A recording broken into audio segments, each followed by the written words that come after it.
What? I don't get the names. Oh, you will.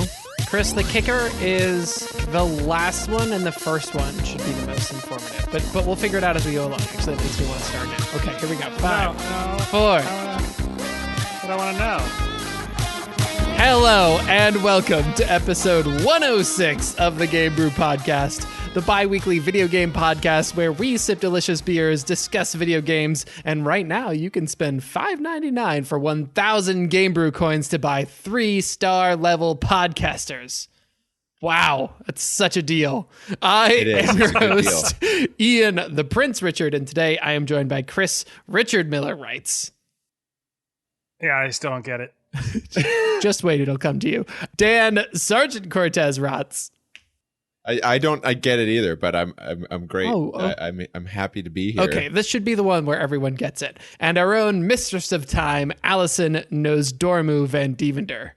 Well, yeah, it's because I'm the time mistress and I'm a time dragon, right? There you go, a time dragon. That's right. On the first half of the show, we'll discuss waiting in games. And in the second half, we'll talk about how the differences between gacha games and loot boxes and why one is illegal in some countries and the other is so loved in some other countries. But first, it's time for a beer. Pop. Where is my beer popper? I just want to know Delayed who the pop listeners today. are purchasing with their coins. That's the question. You buy 3 beer poppers that you can then use to. But in order to lock 5-star characters, you need 500 beer poppers. Yeah, because there's only a 0.02% chance that you'll actually get a 5-star beer popper. Probably you'll get a 2-star one. Oh wait, so it's not 3-star level podcasters. You mean they're buying 1 3-star level podcaster? Yeah, it's true. Yeah. The wording there is intentionally vague, I think. So no one from our podcast. We're like what, level 1 stars? Level 1? Well, yeah. I mean, I guess we would be like level 1 stars. The McElroys are like 5-star level podcasters. And then who's the lady from NPR? Corva Coleman. Sure, she's a 6-star level. You're like, it doesn't matter. Terry Gross, sure, whatever. Yeah, Terry Gross, 6-star level. Ooh, this is a nice beer. She is a 6-star level. So yeah, what are we drinking? Sorry. Are they all time-related people? They're all time-related people, yes. Okay. Sorry. Wait, so okay, what's Sergeant Cortez from? I know, we're So tangenting. they're both from Time Splitters. Sergeant Cortez and Yeah. Corporal Hart, which is Alex, he's not here today, are both from Time Splitters. And Richard then Miller, the Prince of Persia. Prince of Persia, right? Okay. Okay. Sorry. And Richard Miller is from, this is the hard one, I don't know that one, I don't think. is from Time Crisis. Oh my god. Yeah. No one knows any character names in Time Crisis. Well, I think I'm the boy guy. I'm the blue one, I and think you're that, the red one. This whole conversation was appropriately mistimed. So, we're on a roll. We're doing really Anyways, yeah. So, Yeah, we've really been drinking waiting beer. on this we're beer drinking. review. We're all the common thread this week is that we're all drinking beer. So I was trying to find this beer called Bohemia that I had in Mexico. That's really good. I couldn't find it. It is really good. So I ended up. found it. Dan found it, and he'll tell you about it in a second. So I got Negro Modelo, which is a beer by Grupo Modelo that's a Dunkel style, first brewed in Mexico by Austrian immigrants. Papow. And I love this beer. It's very toasty. It's a good beer. It's a solid, like, more. It's a less thick Dunkel that you can drink while it's hot. So they're usually a German style or Austrian style that are, pretty heavy. But this one's not too heavy, which is nice. Yeah, it's a good beer. Pretty cool. Yeah. And Dan, you managed to successfully complete the quest for the beer. I give me those experience points. Man, I failed on my weekly again.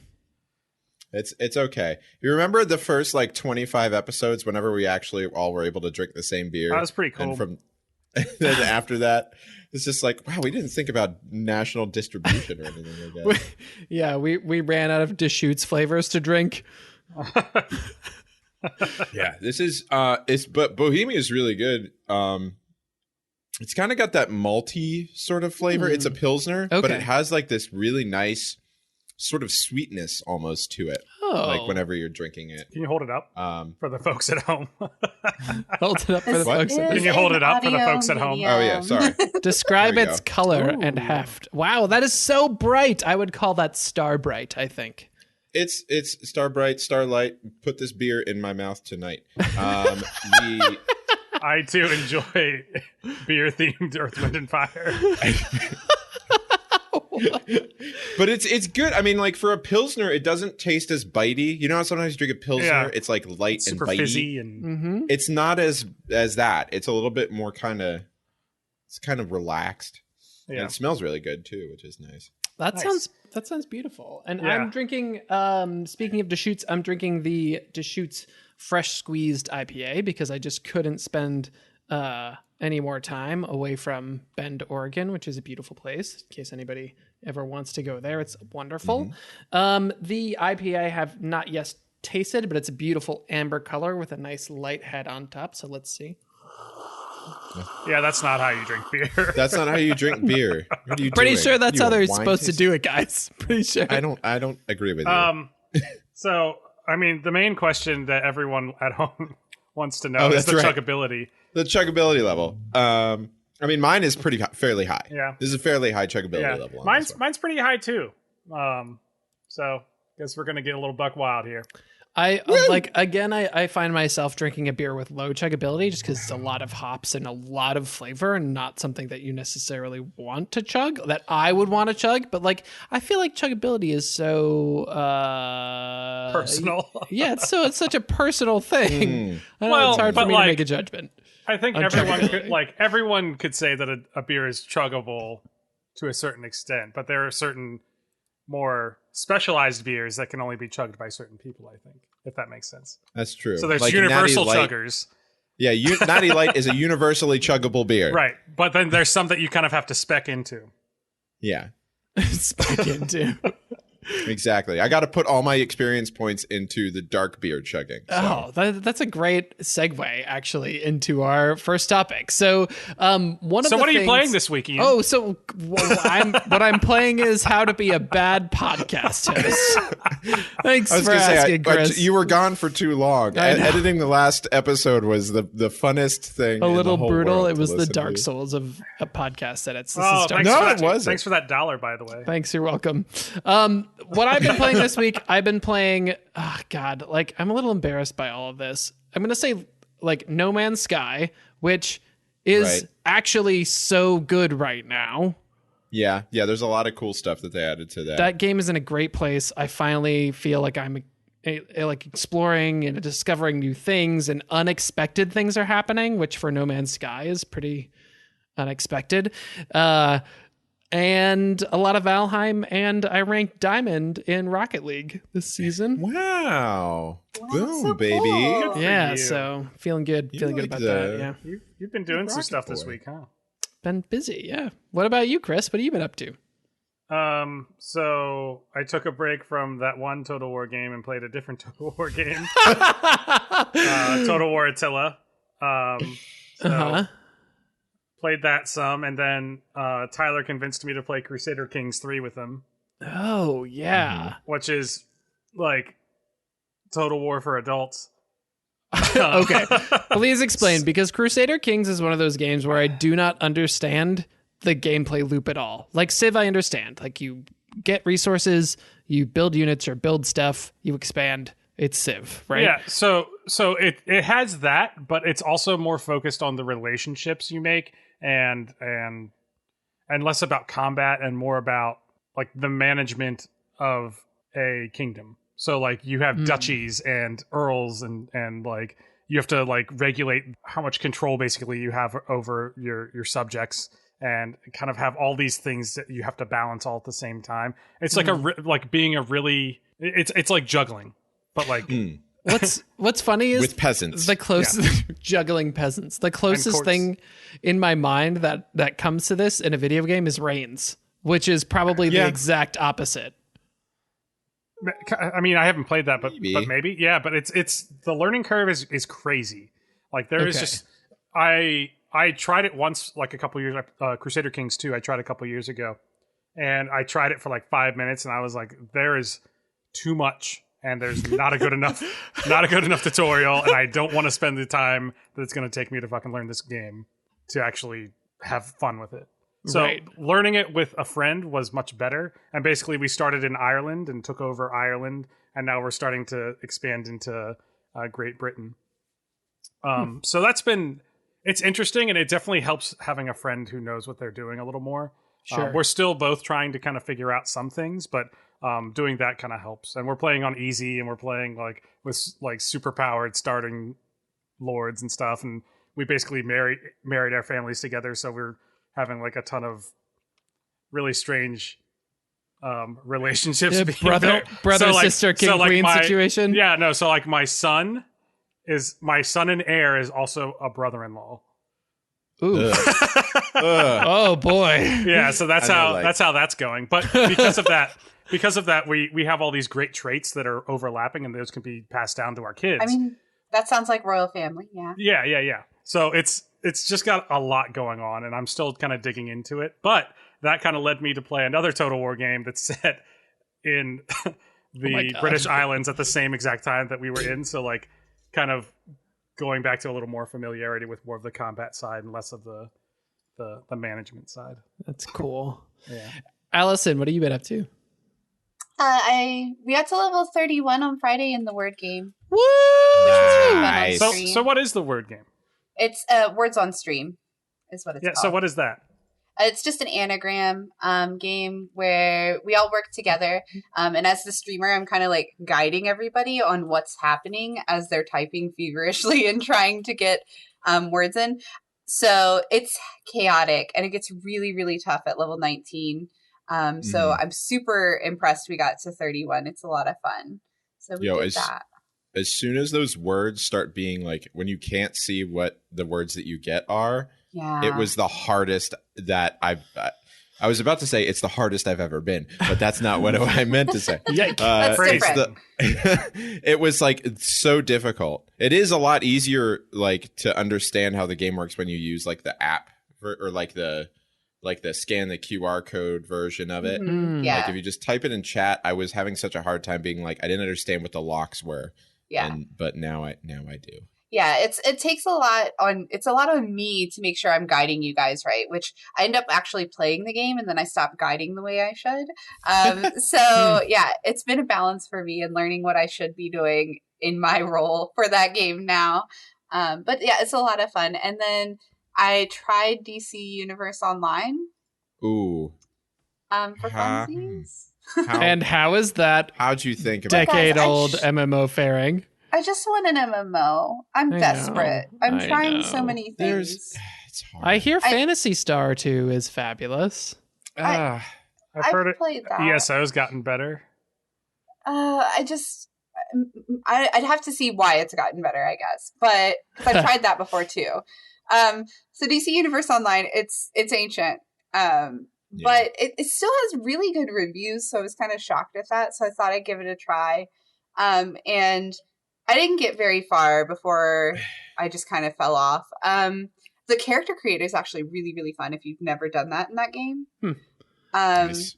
It's very like all the clothing items and stuff feel very 80s, but the color options are really customizable. You can base it on pre-built characters in the DC universe and kind of build from there, or you could just wildly choose your own items. Yes. And I really did like that, the customizability of the characters. And that piece was fun. And then after I got in, it felt like hyper easy, which a lot of MMOs, especially the older ones, that'll happen in the beginning. Mm-hmm. So I was kind of digging into how the talent trees maybe worked and things like that. And there's apparently been an update in the last year where they kind of spoon feed you your character. And it's not something you can really customize anymore. So I'm pretty sure I'm over it already. I might give it a little more time, but I don't know. I don't know, man. I mean, do you want to come? Hard. Do you want? What does an MMO need to be for you? I'm like, come hang out with me at Elite Dangerous. I need an Elite Dangerous buddy because theoretically that's an MMO because everybody's in space planes together. Well, I don't know if that's really what she's looking. I think she's looking for an MMO RPG, not just an MMO. Yes. An MMO RPG is my jam. Like, I'm just looking for something. Most of my friends can connect on that game, right? Like. It's hard to find a game where all of my best friends overlap. But MMORPG is a game where we could all overlap and enjoy ourselves. And it can be big groups of people all interacting in different ways. It's not just like a 3-player max game. You know what I mean? Sure. So I'm looking for something like that that's really inclusive because I'm finding like less and less energy, like emotional energy for my social battery. Yeah. So I'd love to be able to play something and enjoy myself with all my friends, so I don't feel like I'm limiting any of them. You know? Well, let us know when you find when you find the perfect game, and we will all come play it with you. Sure. In 5 to 7 years, when an MMORPG finally releases, that's worth our time. I will let you know. Yeah. Club Penguin. No. Did you say Club Penguin? Oh my gosh. I did say that. That's cool. Dan, have you been into anything fun lately?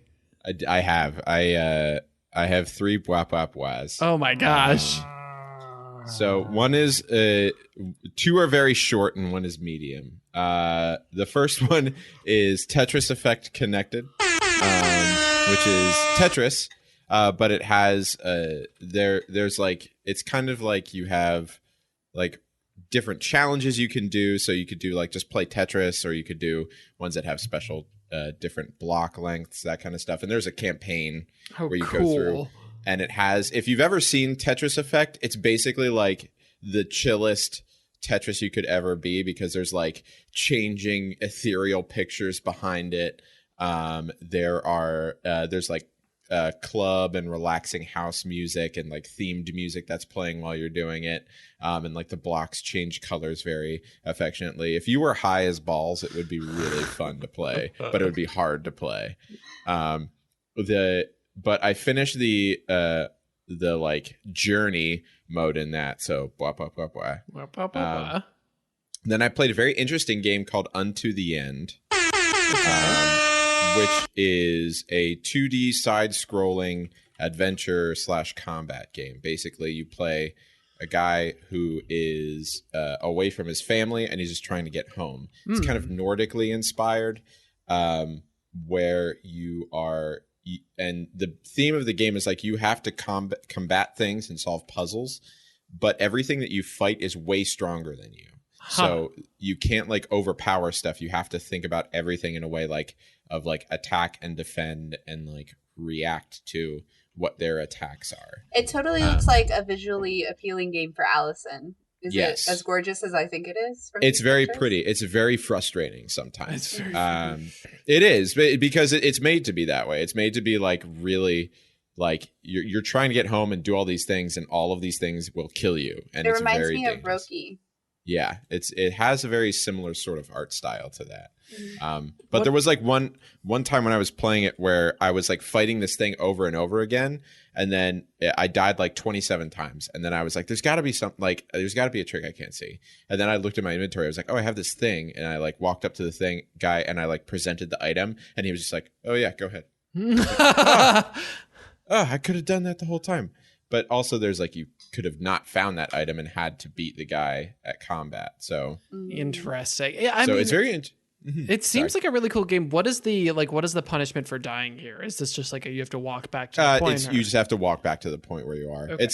It's not like the punishment isn't it's not made to be like, screw you, finger. It's made to be like, oh, you died, think of a different way to do this. That's cool. I kind of like that. Sort of like, try again. These both Unto the End and Narita Boy, did you play them on PlayStation or PC? Oh, I played them on my Xbox because they're part of the Xbox Game Pass, which is what I've been trying to do. I've decided that I'm going to be playing through a lot like shorter games and kind of like third party, sort of more like indie developer stuff, just because I play a lot of big box games and I'm kind of getting kind of blah with playing the same sort of those games over and over again. So good for you, Dan. Yeah. Good for you. Yeah. Narrative Boy was very interesting. I thought it was going to be just a typical side-scrolling hack and slash, which is what it was, but it had a really deep, like, meaningful story. Oh. So I definitely recommend playing. If you have Game Pass, play it. It's pretty dark sometimes, but in a way that's sort of approachably dark. Aside from that, it's like a standard kind of left-right puzzle solving / use different abilities and stuff like that to fight things. But ask me about Narrative Boy, and I will tell you more about it because it's really deep and there's a lot of different stuff to it. But I'm not going to spend a whole lot of time right now. Sounds good. Maybe we can come back to it next week. Sorry to make everybody wait. But speaking of waiting, we actually need to get out to our first topic, which is waiting in video games. So I was playing Valheim the other day, and my brother and Marianne and I were sailing across the ocean. And sailing, at least in my spawn, in my seed in Valheim, is like, you're going to be on that boat for a while. Especially on the first boat. It sucks. Yeah, it's slow. Even the second boat. Well, but I didn't. So the reason I say this is because we were all sitting there on the boat chilling, and I was like, this is great. Like we started talking, like we started getting into like, how's everybody doing? We checked in with each other. We told jokes. We sang songs. We made plans. And it was like this beautiful moment where the game taking a second to like pause and make us wait actually gave us something to experience with the game as sort of a connecting tissue that was really interesting. So the question that popped into my mind was like, is waiting in games good or bad or sometimes both? And like what makes it one way or the other?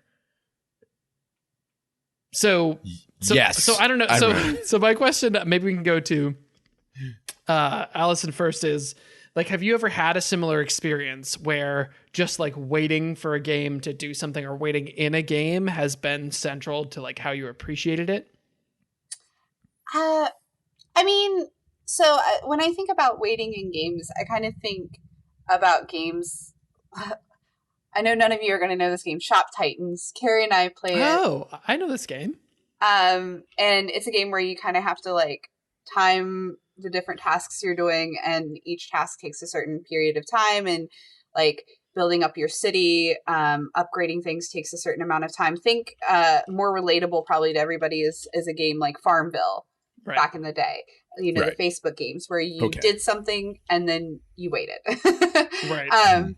So that was kind of the first thing I thought of when I thought about this topic. And I feel like I like those games, like Carrie likes those games, but I don't know many people who like those games. A lot of time, like I would go invisible on Steam when I was playing that because I was almost a little ashamed that I was sitting there playing Shop Titans at 2 a.m.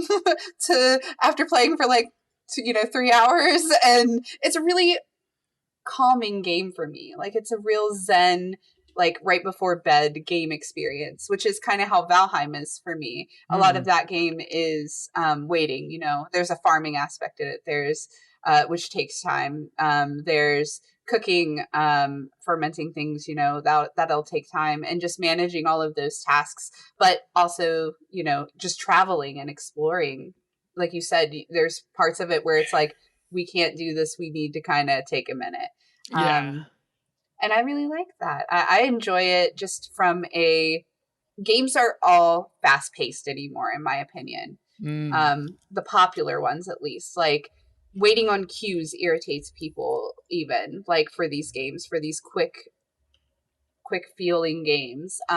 So I like that. I don't think it's popular in general though.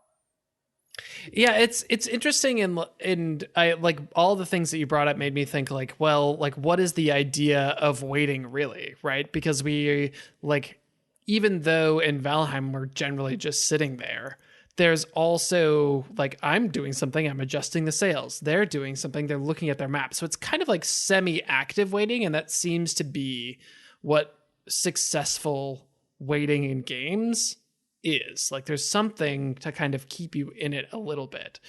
Chris and Dan, I don't know if you want to jump in here with any things that you may have thought of, like this sort of like semi-active waiting situation in games. I always think about like what's the game with the sailing and the pirates that we were Sea of Thieves? Sea of Thieves. I think about Sea of Thieves sometimes because that game to me is not my favorite thing in the whole world. Just because I'm not a sailor. I'm not a pirate. Yar. I am both a sailor and a pirate, so yar. I understand. But where it's like sometimes there's just a person who's just kind of hanging out. You know, there's like someone who's adjusting the sails and there's somebody who's doing things. But it you know, you're just kind of waiting to get to wherever you're going and playing the hurdy-gurdy or like the drums or something like that. But that's the kind of waiting I think about that I'm like not a fan of. Or like, you know, whenever you're just like waiting for loading stuff to happen, like elevators in video games. Well, the things that they use in video games to make it be like, oh, we're loading the level, but also here you're in an elevator for like a minute and a half. It's like, okay, right. And in like a narrative or a first person shooter sort of situation, those are almost always like moments for them to like, okay, and let's cram the story in here or some like personal moment because we got to do it before we get back to shooting all the guns. Right. Yeah, exactly. Yeah. And that seems to be an ineffective way to put waiting into a game. Chris, I always think about like the preparation for like a raid to be one of these things where like waiting is actually pretty interesting in terms of what you're doing. Is that so, or is that just a boring time where you're not doing anything productive? Like getting ready for a raid? Yeah. I mean, I've raided the most in Wrath of the Lich King, so I was always fishing while I was waiting. Fishing in the Dalaran little pool, because there's always like different things you could get from there. So I mean, there was, you know, they had a mini game basically that you could do, and you didn't have to. That you could do whatever you wanted. You could go AFK, you could talk to whoever. It didn't matter. So like, waiting for a raid wasn't too bad. But the thing what's funny is that one of the things that I think of with waiting is kind of like how long it used to take for games to load before I had like a bunch of space on a solid state drive. Right. Yeah, Skyrim comes to mind where you have to like load every time you come in and out of the world or in a door, right? Because all of the buildings were their own individual instances, but the world was all its own big thing. Right. Or Battlefield. It used to take a long time to load. It got to a point where I would like do things while I was waiting for loading, and I would it gave me time to like go do 5 push-ups or things like that were kind of nice to break up the monotony of playing a game like in real life. And in some ways I kind of miss that. I mean, it's really nice being able to load straight into a game like really quickly, but in some ways I kind of miss the loading screens, if that makes sense, because it does force you to step away for a second in a way. Oh, interesting. As like a method for having you disengage with a game. Yeah. I think it's interesting to hear everyone's perspective, and like Dan's opinion kind of aligns with what I think modern gaming is.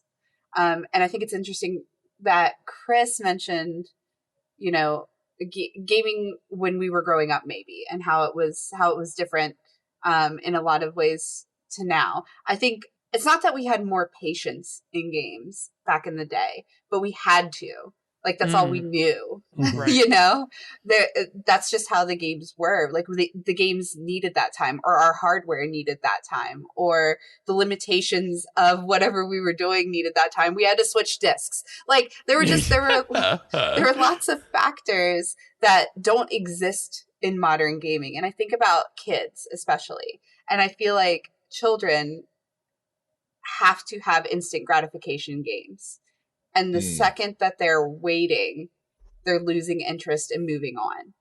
Whereas, and not to say, Dan, that you have a childlike brain. That's not what I was getting at. Well, we know I do. So that's not. But it's interesting the way you're describing it, because that's kind of how I feel like things like Sea of Thieves.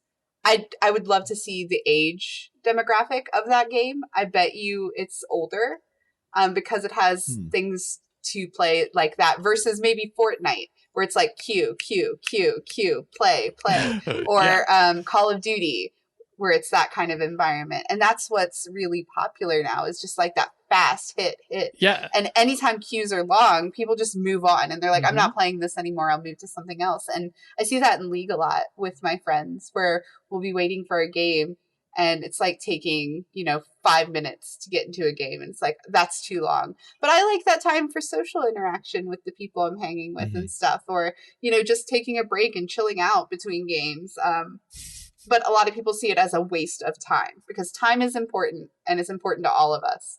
So it's interesting to me, that kind of mentality. Yeah. A good example is Skyrim. So when Skyrim came out, the load screens were kind of still pretty long. Egregious.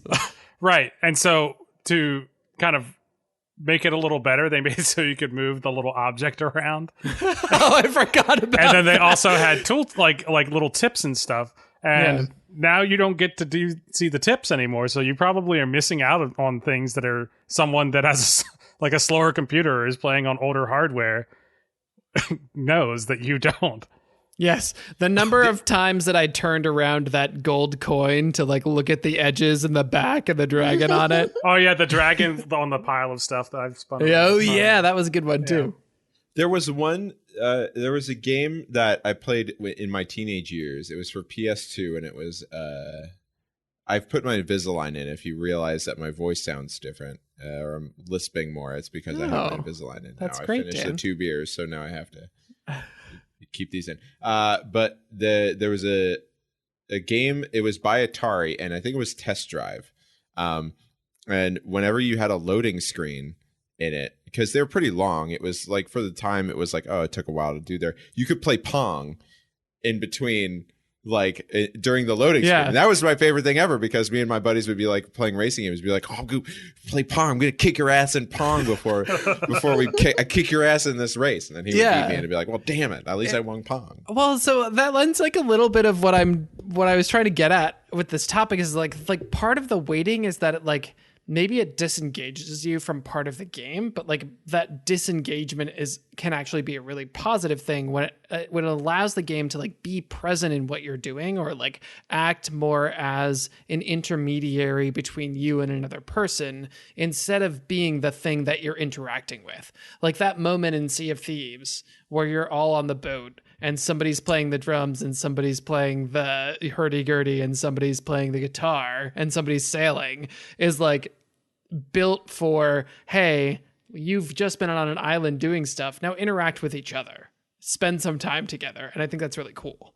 I think that's why I want an MMORPG so much. Like I said, like there's something to those kinds of games where you do have that downtime, like Chris said, like you're all waiting to gather for a raid or something, and the social interaction is just natural, and it isn't about always questing or always trying to get the biggest baddest item in that moment. Like there's something special to those games that not a lot of other games offer, which is just like existing in this world together and maybe doing something silly like fishing. I mean, or running to get an achievement that doesn't matter really to anything in the game except you have it. Or, doing an event like a Valentine's event together. Like there's those other things that aren't really like big game enhancements that you can do together and just enjoy each other in a slower pace. And I think that's missing in MMOs too lately. And I just think it's kind of missing in games in general. Everything is like, do this, move forward, do this, move forward. Right. Game developers have been so careful about really smoothing the edges of the experience to the point where like you're always engaged at the same level to prevent you from like pulling off the game. That those moments of like rest and interplay between different people playing the same game have sort of been stripped away. I was playing a little bit of the DLC for Doom Eternal earlier today. And if there's anything that brings us all together, it's Doom Eternal. Killing demons. I mean, no, but it's interesting because what Allison was just talking about, I kind of felt the opposite effect in Doom because there's so many, like whenever there's like you're in these sections where you're fighting all these demons, you're so on and you're so active the whole time. And I'm just like, I wish there was like a slightly chiller part where I didn't have to worry. Like there's like little tiny sort of basic puzzles to solve. Like an elevator where you could play Pong. Right. Yeah. Right. And that's why I think like hills and valleys are so important in things, in games in general, but also like especially MMOs, because if it's always raiding and it's always intense stuff, if it's always PvP, if it's always these difficult quests, then you don't enjoy just the game. You're just enjoying the tasks. You're not really experiencing it, in my opinion. And I think that's why I have a hard time, like now in life, enjoying games like Doom that I enjoyed when I was younger, because I really enjoy those peaks and valleys. Like I need a game to be complete for me in that way. And I think that's what Valheim has done that's really cool. You have a lot of people complaining about content and being like, I'm done, give me more. But I don't think they're experiencing the whole game, you know? Because there's a lot there you can do and still appreciate about the game. So you have to build a Nordic community. Yeah. The other thing that I just wanted to shout out here, because I would love to know if anybody has played or thought about, is this game called The Longing. Has anybody heard I of it? haven't, but it seems like the video game version of that movie Boy that came out that they filmed over like You mean 8 God of years. Not God of War. So The Longing is sort of this animated 2D side-scrolling game that takes 400 days to beat, and that is like actual days, so more than a year. And basically, like there's a timer at the top, and it's like, yep, the game will be complete after these 400 days.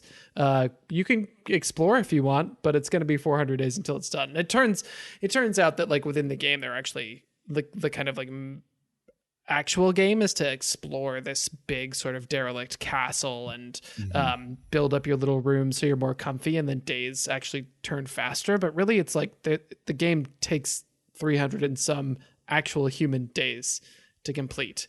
Wow. And what I like about this is it's kind of saying like the point of this game isn't to beat the game, like go make yourself comfortable, which I think is kind of the point that Allison was making with Valheim. It's like, if you're here to kill all the bosses, like great, but maybe that's not the point. And there, stop there. Fiend. Black screen. All Credits right. roll. So stick with us. We'll be back for the second half.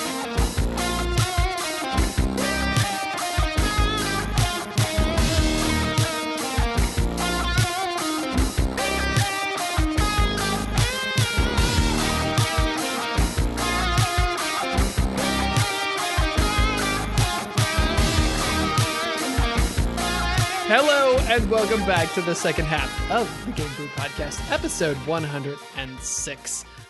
We're still drinking beers this week, turns out. Surprise. But that's kind of all they're drinking, just beers. I'm drinking water as well because hydration is important.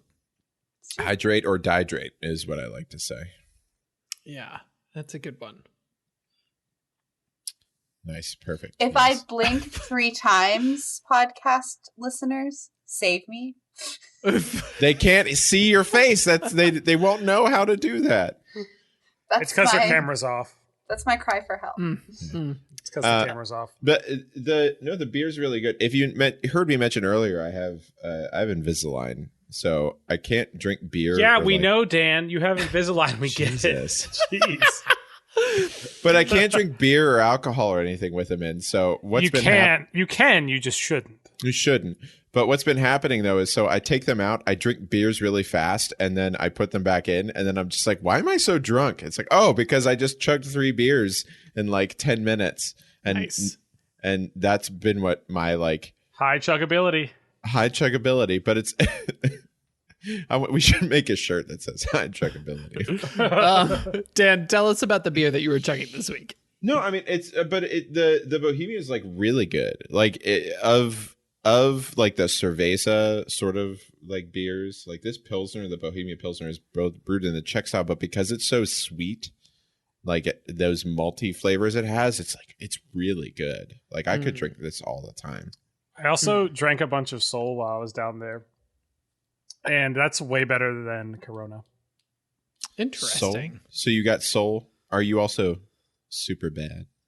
Does that make you a soul man? Yeah. Are you a soul? I'm not going to keep singing these songs, guys. I'm not the godfather of soul. I'm sorry. I've been drinking fresh squeezed IPA, the Deschutes one, and you keep pronouncing it wrong. Deschutes. My bad. Is that really how it's and pronounced? This after I was just talking to someone this past week who was like, "Oh, I love beer, but I hate IPAs," and I was like, "Oh, then you don't love beer."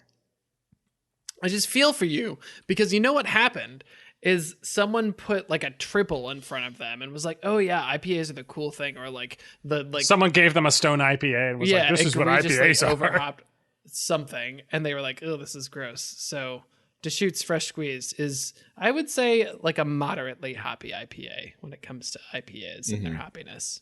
Maybe on moderate high. It's great. I bet. But in terms of cracking things open, we're not going to crack open another beer right now because we just did that. So let's crack open a conversation about loot boxes and how they may be the same or different from gacha games. That's what I want to do right now. I have a question. Yes. What's a gacha game? Okay, yes, explain it to me. Explain it to me like I'm 5. Okay, so here we go. Basically, loot boxes are boxes that contain some kind of item that is like optional or it doesn't have an immediate impact on the way that you play a game. So think about loot boxes in Overwatch or loot boxes in Rocket League or skins in CSGO. They're like skins, they're like voice chatty lines. It's not something that fundamentally changes how you play Overwatch. We all feel good so far? I mean, I don't know. Sometimes I feel like if I have a better Reinhardt skin, I'm a better Reinhardt, but whatever. Okay. So Dan he feels it in his Reinhardt. I feel it in my Reinhardt, deep inside.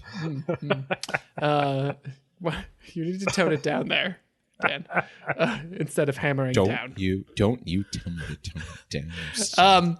Whereas gacha games have a loot box system built into the game as a form of progression. So you can only get certain items or characters from certain boxes, and those things are necessary in order for you to move forward. But they're still games of chance. You're still paying some kind of currency for a random chance at a set of things. So you can think like Genshin Impact or Arknights, Fire Emblem Heroes, Dragalia Lost, yada, yada, yada. A lot of these are mobile games.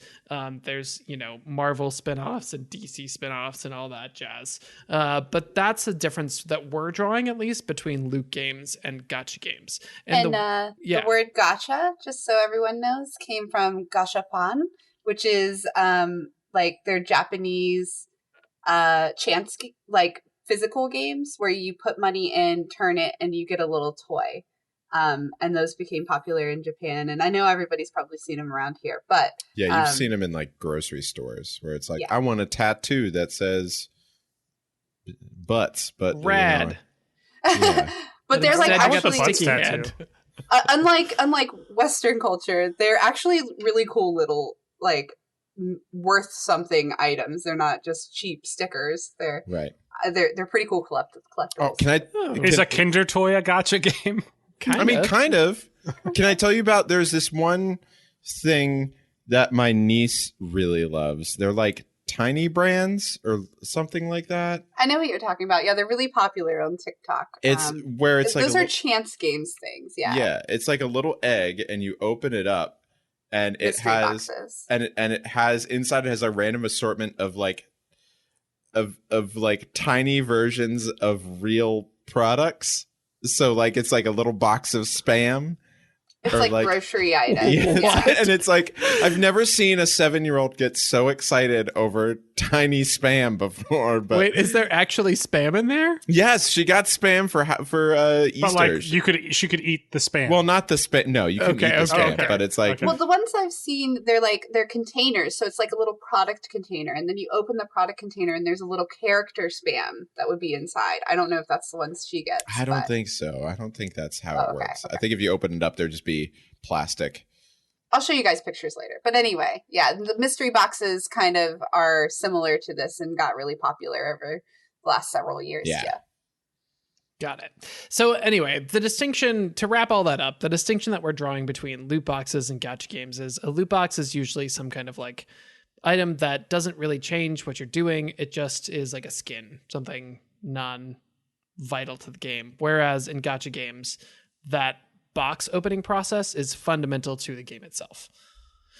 So the question then is, in an era when loot boxes have even been outlawed in certain countries, why does Genshin Impact, among many other gacha games, or like gacha games in general, why are they so popular? What is it about this genre that's interesting? And is it like something that's, I don't know, I need to stop clumping my questions together.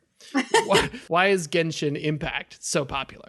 I think it comes down to the way that you get those things, like with the loot boxes, and a lot of this goes back to our conversation earlier about waiting, where a lot of the times with gacha games, waiting is part of it, where you can't get a certain amount of things until you have like this certain amount of in-game currency, and you could spend money to not wait to get that currency.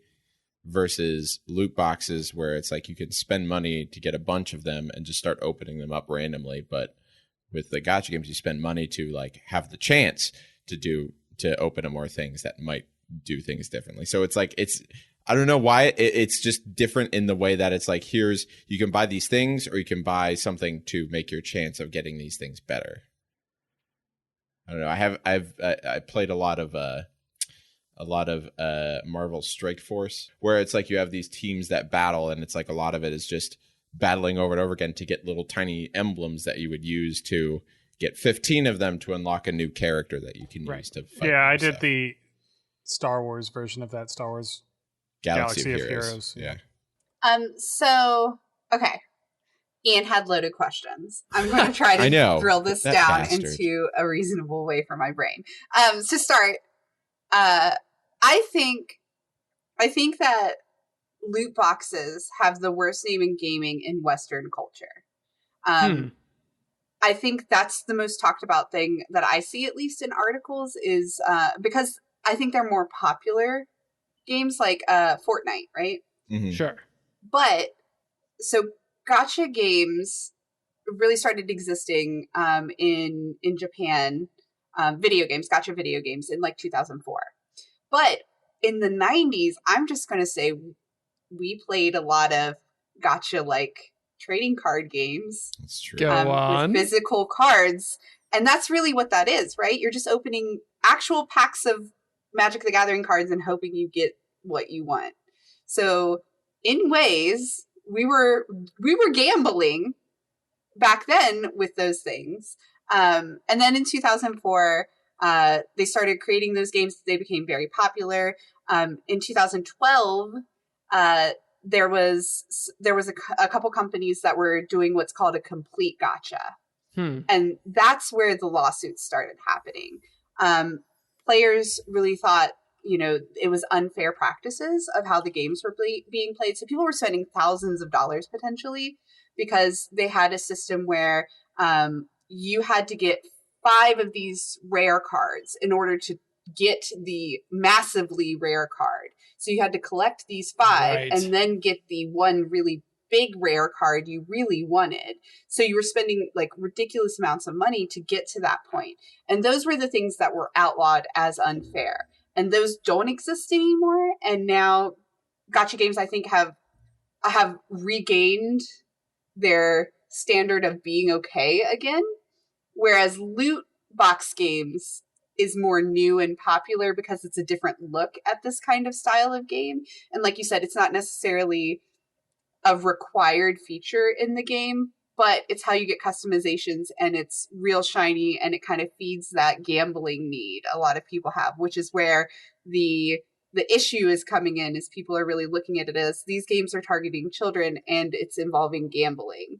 So those are usually the ones I hear about as negatives. I don't really hear of gacha games anymore under a negative tone, at least in Western culture. And it's funny that like basically the timeline you've laid out, it's like gacha games are a thing and they're like definitely some kind of gambling that you spend money on, and then they're like turned into loot boxes, which are then okay for a reason, but now loot boxes aren't okay, but the original gacha gambling thing is okay now, right? Because there's so many ways within any given gacha game in order to like slow progression to the point where you're not like necessarily forcing anybody to do anything, right? You're not taking the money out of your wallet, but they are making it incredibly difficult to progress unless you have the certain thing, and time would be much easier. It would cost you much less time if you bought a bunch of loot boxes. So that's definitely one factor there. It is interesting to know that they outlawed it in Japan. Like the complete gacha situation.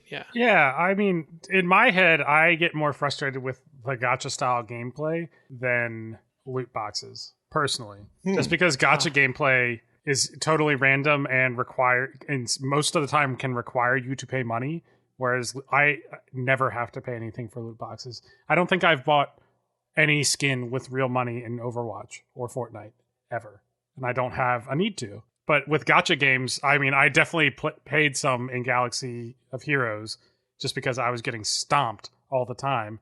And then a couple weeks later, I was like, this is stupid. I'm just not going to play this game anymore. I think that's kind of the threshold. So with gacha games, as long as now you know what a gacha game is, you're probably going to avoid gacha games because you decided that's not a style of game you want to play. Right. If I'm gonna play Chance, I'm gonna buy physical Magic cards. Thank you.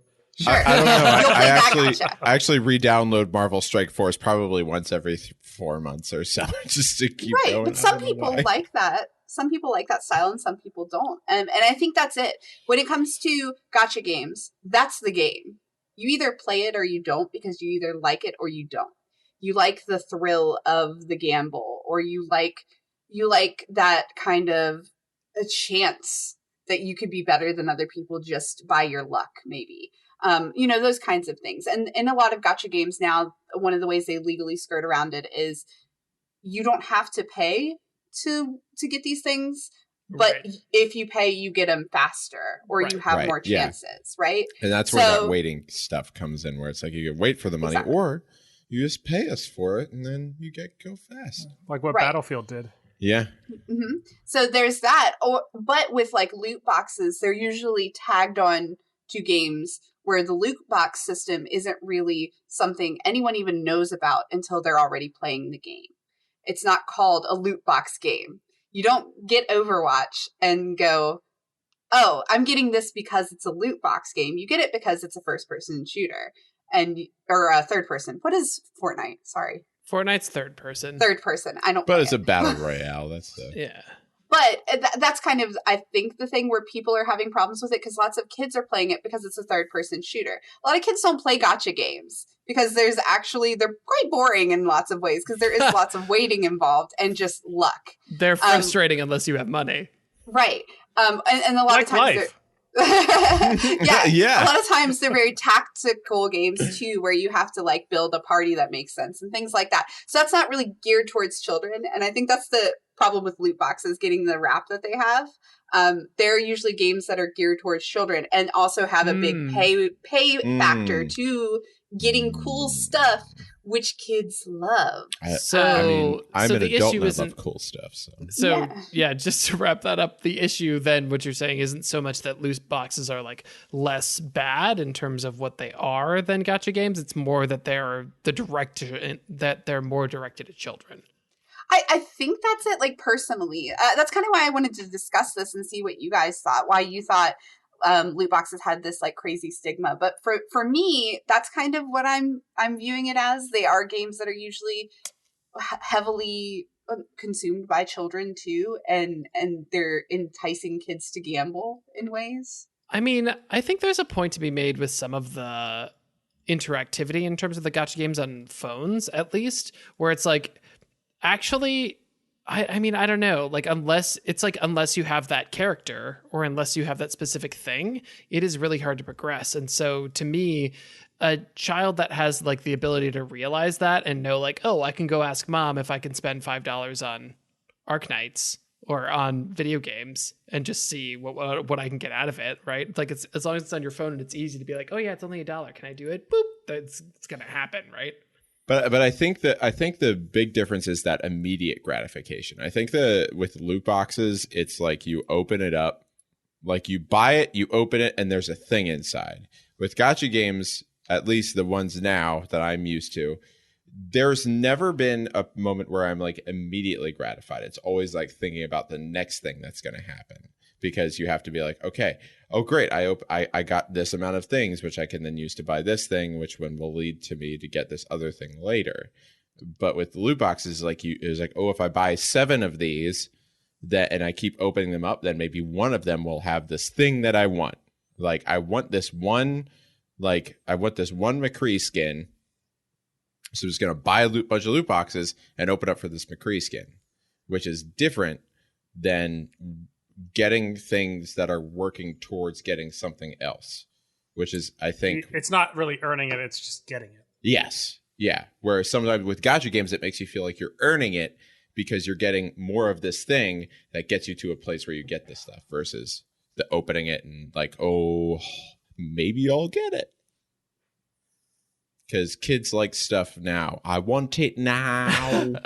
I mean, I think we all like stuff now. When I was thinking about this too, I came to a point where I was like, how is this functionally different? Allison brought up Magic the Gathering, which like we were kind of pretty much okay with, and like there was an economy there, and I did, buy random packs of Magic cards. So. Is there something about like physical gacha games that makes it somehow different that we're not thinking about necessarily? Well, yeah, you can hold it.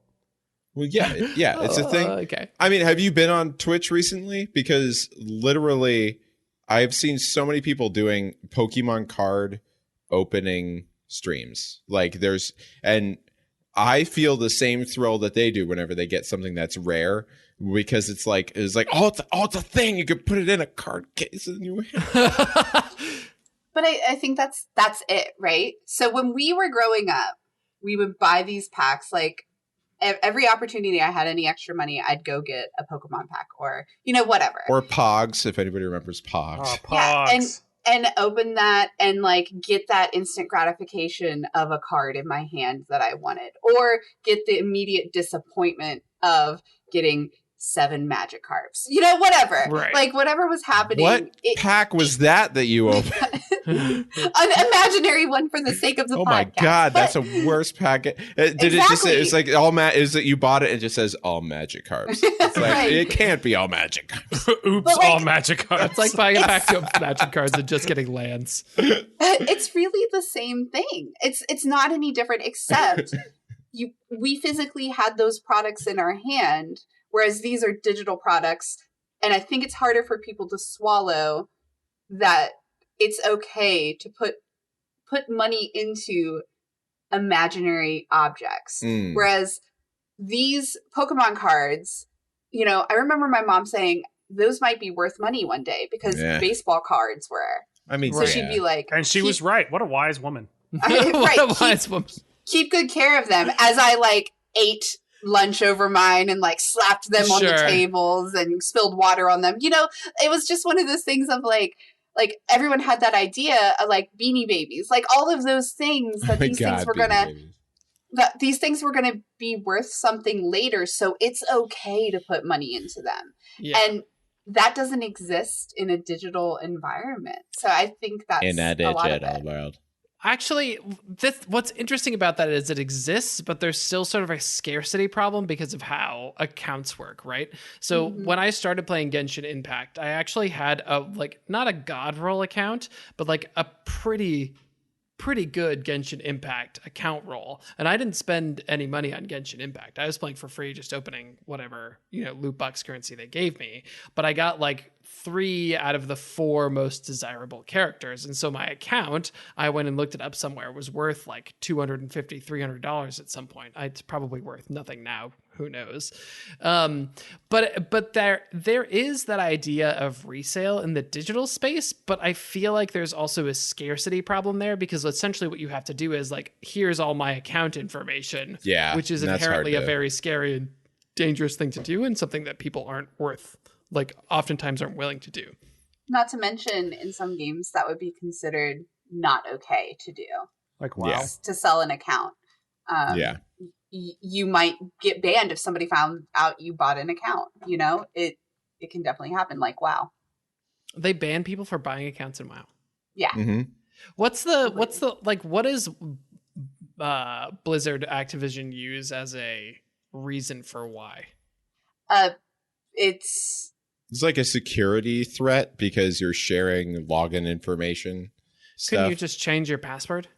Well, you could, but it's also like from an IT standpoint, it's like the more people that have access to one account that can transport back and forth from computers, you're more susceptible to viruses, and you're more susceptible depending on like what region it's in. It can cause like issues, like somebody in America selling an account to somebody who lives in China, for instance. There's different like levels of security in those two areas depending on like the IP provider and who it is. So it's really technical and kind of super boring, but generally it's like there's a higher rate of hacking and viral attacks from people who have something from one region that switches to another. So it's just against Blizzard's rules. Honestly, yeah, it's just against their. I mean, that's it. But there's technical reasons behind it. But Blizzard will not ban me for going, Dan, I'm not playing WoW anymore. I'm going to give you my account. Right. They actually wouldn't ban me for that. But if they found out there was a money trail to it, that's when the account would be okay, banned. Yeah, that's a little hypocritical. If that is not the right thing. Yeah, it's against the policy technically, exactly if you give money outside of the game for game items, currency, or accounts. But I could hand an account off. So, yeah, right. So that what's interesting about that is basically what they're saying is it's only bad if you're making money off this game, not us.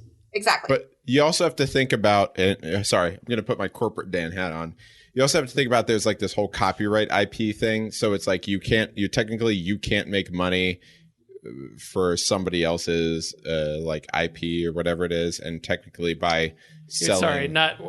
Just not to confuse intellectual property with IP address, but you're talking about intellectual. I'm talking about intellectual property, but but if you were to like sell your version of this Blizzard product to somebody else, technically, in quotes, you are selling a Blizzard product, not as a valid retailer of Blizzard things. So that's where, I mean, that's the way they probably justify it. Right. But really what you're selling is your time. Again, yeah, exactly. Again, corporate, I put the corporate Dan hat on. Here, I'm going to take it off now.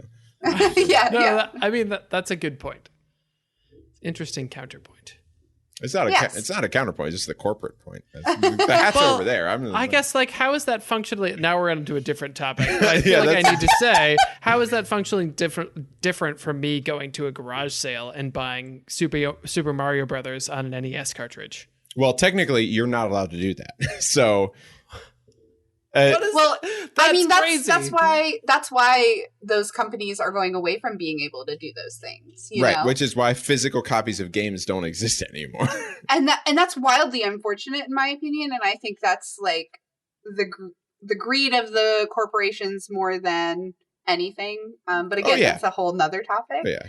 And I think we kind of touched on it previously about, you know, not being able to share games anymore with people. Right.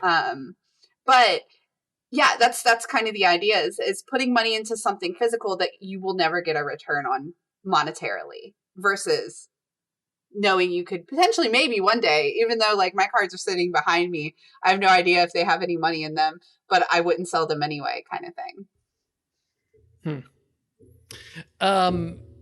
I don't know how to like put this topic back in the box. Well, that's the whole thing about. Do we each? Allison, stuck with what you got. Allison will take this one because I'm just curious. I don't think everybody really answered the core question I had, which is: do any of you think that either gacha games or loot box games or trading card games are different from each other in a massive way enough to say one is okay, one is not okay, anything like that. Do you have opinions on those three? So and how they're different enough to have okay, not okay opinion. Yeah, Chris, go ahead. Well, I mean, I would consider a trading card game a gacha game inherently, just because you're getting something that can make it so you have an edge up on someone else. Mm-hmm. So I think that's the main difference. Is there's core gameplay elements attached to a gacha game, whereas with loot boxes, they're just kind of they're tossed in to make EA or Blizzard more money. So to me, like, loot boxes are kind of annoying, but I don't need to do that. With gacha games, I don't like that gameplay loop. So like I shouldn't have to keep buying things to keep playing a game unless that is like an upfront cost, like WoW, that I know that I'm going to pay. You know what I mean? Like, so what's the difference between a trading card game and a gacha game for you in that way? Oh, because none. but you're okay with trading card games and not gacha games. I was just curious because I thought that was interesting. No, trading card games are gacha games. It's I think he's of the ilk that they're both the same. Yeah. Yeah, but you like trading card games, right? Or no? I like them physically. Okay. Just because they're physical, that's the only difference for you. So they're mine. I own them. Okay. I don't own the cards in not real space. Mm-hmm. That's in Magic the Gathering arena. It's like, I don't actually have these cards, but I do like them. Right. Yeah. That's why I haven't played it that much. Yeah. And I think me too, with the, like, I think that loot boxes kind of became this sort of almost predatory spend money on me sort of thing. And the same, again, the same thing that Chris says. I agree with Chris. End of Dan. Okay. Ian? The Ian version is like, somehow I find myself, as long as I don't have to pay for it, I'm okay with it. And I realize that is a very slippery slope. And like, I am all for, as a parent, being really careful about what my theoretical children would be playing, because I wouldn't want them playing gacha games, but like, adults are adults, you know? Hold on. I pause for a second. How many theoretical children do you have, and what are their names? 3, Jim, Jan, and Jim. Wait, 2 Jims? You have 2 Jims? Is one spelled differently? There's 2 M's on that second one. One with a J and one with a G. Okay. Oh. Okay. Okay. Reverse alphabetical order. Oh, God. No, but what I was saying is, like, as long as I'm not forced to pay for it, I'm okay with that game. So, as in the digital space, right? So, like, Hearthstone, I'm not going to give any more money to Blizzard right now. You say it. I'm saying that. I'm not going to do it. And I haven't spent money on Hearthstone in probably a year, and I don't intend on it, and like, don't really need to. So I'm okay with that. Like, games where I feel like I have to, and this is the reason I stopped playing Genshin Impact, I don't need in my life. So I'll give my opinion. I think no, don't no. I think I play gacha games. I do. I Fire Emblem Heroes I played for a long time. I was playing that at MagFest. Yeah, Fire Emblem Heroes was fun. I was playing that in the bed at night before going to sleep at MagFest. Like, I enjoy it. I didn't put money into it, and I think that's good. Loot box games, whatever, they're fine. I don't really do that unless it's like a fun gift for people.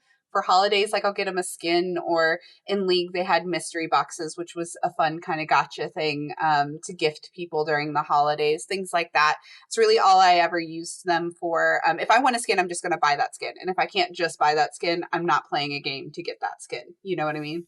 Yeah. That's interesting that your time is more precious than your money, and I like it. Yes. And then I love trading card games, and I think they are gachas. So I'm clearly fine with that too. Although they're physical gachas, I'm not making money on these cards. I'm never going to sell them. That's not how I'm playing it. So it's no different to me than a gacha game, that I'm playing on my phone. Did you know? So in order to get to sell cards, you have to get them graded. And because of the influx of that, it takes like 8 to 12 months to get any cards graded. That doesn't shock me, actually. It's ridiculous. So the issue I have with the games definitely is targeting young people. And I think there needs to be like more of a limit to games with loot boxes or games with gacha, the ability to play those kinds of pieces in the game. Like maybe you can't purchase them. You can only wait on the timers if you're a child, which I know no one's ever going to do because that would limit their money intake as a corporation. But I think it's the responsible thing to do to like the Fortnites of the world.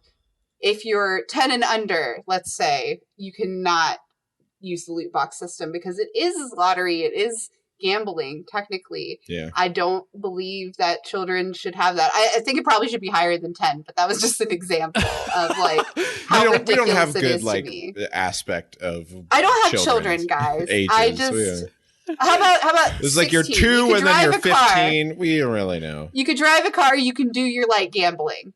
We should take that out. I think we'll close on that, actually. I'm just kidding. This is why I'm never going to have children. This is why, because they'll all be gambling. Yes. They'll all be doing things like They're not going to drive cars, I'll tell you that. All right. Well, that is it for us this week. If you want to talk to us about your thoughts about gacha games, loot boxes, or, just the waiting process in game, you can do that on our Discord at bit.ly/discobrew. You can also hit us up on Facebook, Instagram, and Twitter at the GameBrew, which we love it when you all do. If you want to give us a rating on any of the podcast things, wherever you're listening to it, that's actually super helpful. So maybe pop in there, give us a rating, say how fun we are and how much you love the show and how much you agree with Allison's opinion that 11-year-olds should be able to gamble. And I was going to add how much you hate Allison. Please don't put that in the review. Just come to me directly. No one has ever said that. If anybody's hated the most, it's Ian, but we don't talk about that. All right, that's it for us tonight. Thanks for listening, and we'll see you next time. Say goodnight, everybody. Good night, everybody. Good night, everybody. I was alone in that.